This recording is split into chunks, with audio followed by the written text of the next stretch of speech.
आज सबसे पहले तो मौलाना आज़ाद नेशनल उर्दू यूनिवर्सिटी का बहुत बहुत शुक्रिया।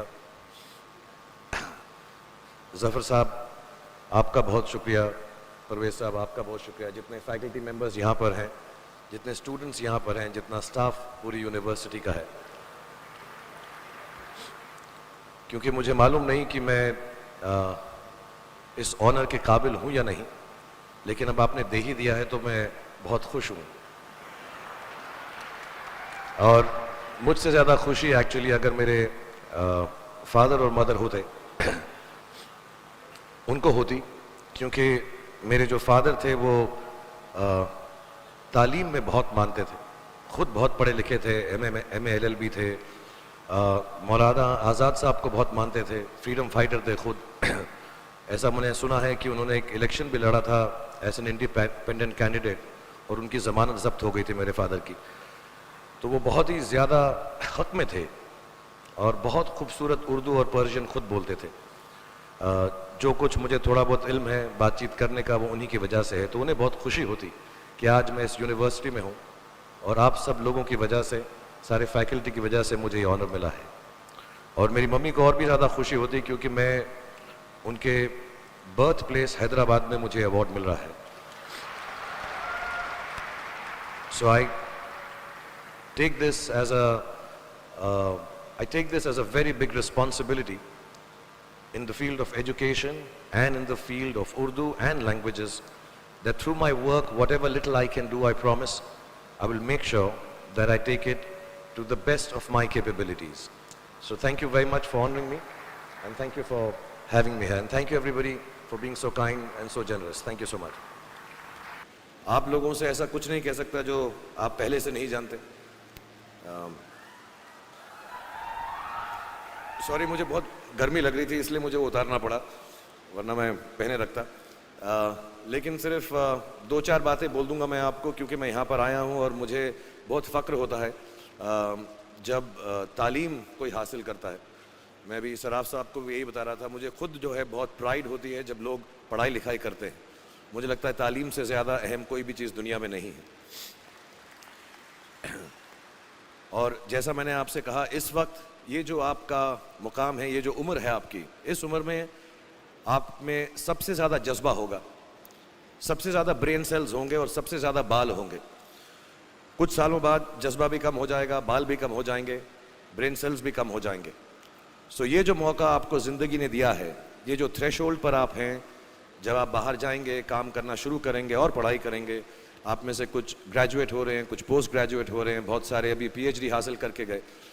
आप लोगों को सिर्फ इतना कहना चाहूँगा कि जैसे आपकी सोच है, जो आपके दिल में आए, ज़िंदगी भर सिर्फ वही कीजिएगा। क्योंकि जब आप मेरी उम्र के होंगे या अपने माँ बाप की उम्र के होंगे, अपने टीचर्स की उम्र के होंगे, तो कहीं ना कहीं दिल में कोई ना कोई रिग्रेट रह जाती है कि मैंने वो क्यों नहीं किया। तो हर लड़के और हर लड़की को मैं सिर्फ यही कहूँगा, प्लीज़ जो दिल में आए इस उम्र में ज़रूर कीजिएगा। मेरे जो वालिद थे, मैंने जैसे बताया बहुत पढ़े लिखे थे, तो उन्होंने बहुत गरीब भी थे, उनको कभी कोई नौकरी नहीं मिली, हार्डली उनके पास पैसे होते थे। जो भी बिज़नेस उन्होंने शुरू किया, इतनी तालीम हासिल करने के बाद भी वो फेलियर ही रहा। लेकिन उन्होंने बहुत प्यार दिया, और क्योंकि उनके पास पैसे नहीं होते थे तो मेरे हर जन्मदिन पे अपनी कोई पुरानी चीज़ मुझको दे दिया करते थे।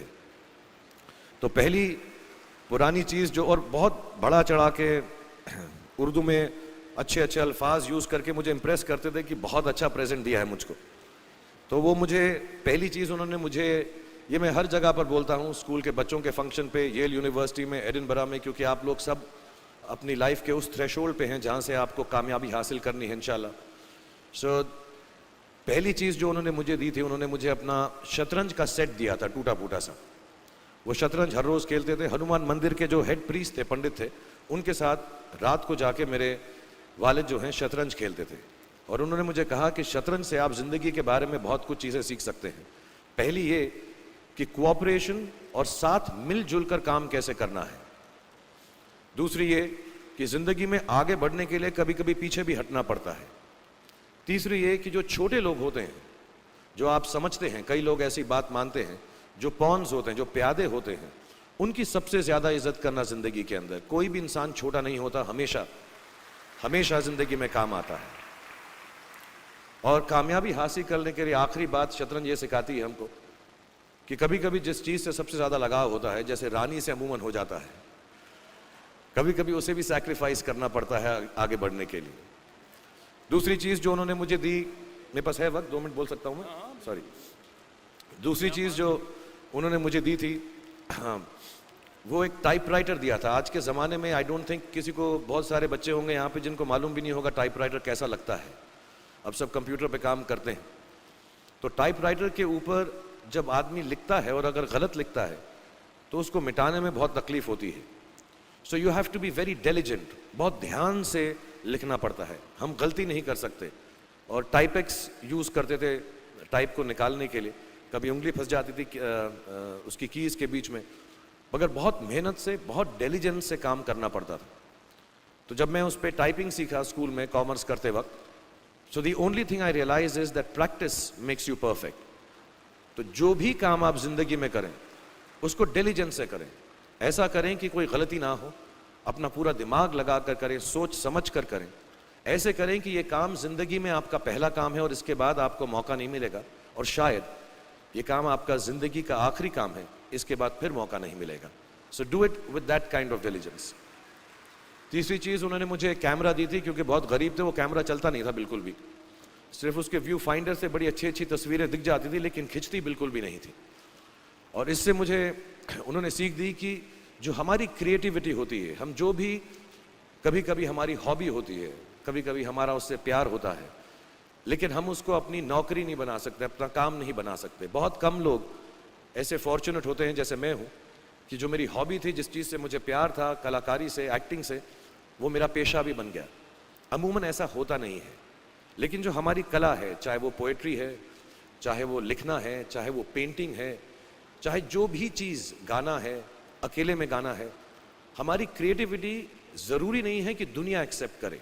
जैसे उस कैमरा की तस्वीरें दिखती नहीं हैं, लेकिन उसमें देखने से खूबसूरत लगता है हर कुछ, वैसे ही आपकी जो क्रिएटिविटी है वो अपने लिए रखें, क्योंकि ज़िंदगी में कभी ना कभी, कहीं ना कभी ऐसा मुकाम आएगा जब आप बहुत अकेला फील करेंगे।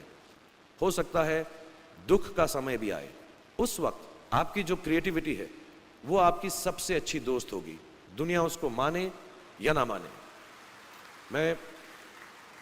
मैं बहुत ख़राब पोइट्री करता हूँ, लेकिन जब भी दुखी होता हूँ तो लिख लेता हूँ। सराफ साहब से मैं अब सीखना भी चाहता हूँ, मैं रेख्ता पे जाऊँगा, मुझे लगता है ये कमाल की साइट है, थोड़ी मैं शायरी वगैरह सीखूँगा।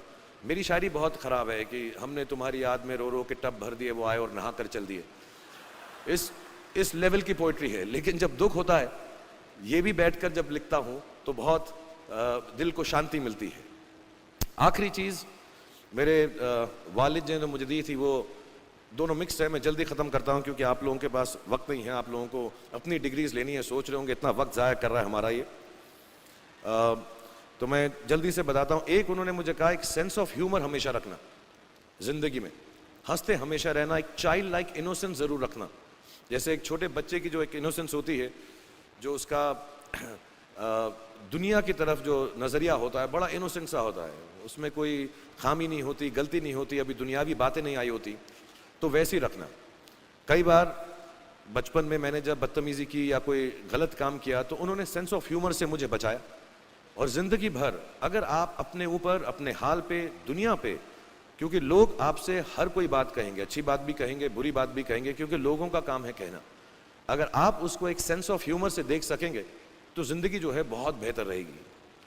And last not the least, what my father gave me, what my mother gave me and what your parents have given you, आपके जो पेरेंट्स हैं, जो आपको दिया है, वो सबसे बड़ी गिफ्ट है, गिफ्ट ऑफ लाइफ। ज़िंदगी की जो ज़िंदगी एक खुद ही सबसे बड़ा तोहफा है हमारी ज़िंदगी, और उसको वैसे ही ट्रीट कीजिए। ज़िंदगी के अंदर जो भी मुकाम आए, जैसी भी चीज़ें हों, अच्छा हो, बुरा हो, कभी अंधेरा हो, कभी उजाला हो, हर चीज़ को रिस्पेक्ट कीजिए और ज़िंदगी में ग्रेस रखिए हर इंसान की तरफ। हर इंसान जो भी आपसे जो भी बात करेगा वो अपनी मुसीबत के हिसाब से करेगा, अपनी हैसियत के हिसाब से करेगा, कभी गलत बात भी बोलेगा, ऊंची बात भी बोलेगा। जब आप काम करेंगे, जब आप बड़ी बड़ी कंपनीज के अंदर नौकरी हासिल करेंगे, आपका हमेशा झगड़ा रहेगा, जो मेरा जूनियर है वो ऐसी बात करता है, मेरा सीनियर जो है ऐसी बात करता है। लेकिन सब जो हैं ज़िंदगी से जूझ रहे हैं, इस ज़िंदगी में कुछ बनने की कोशिश कर रहे हैं। सो वो ग्रेस जो है, वो लीवे जो है, हर किसी को दीजिएगा जो आपके साथी हैं, जो आपके साथ साथ काम कर रहे हैं, जो आपका साथ काम नहीं भी कर रहे और जो आपका साथ नहीं भी दे रहे। ग्रेस से बड़ी चीज़ आप ज़िंदगी को वापस नहीं लौटा सकते। ये 4-5 चीज़ें याद रखिएगा। याद रखिएगा, नहीं रहे तो कोई बात नहीं।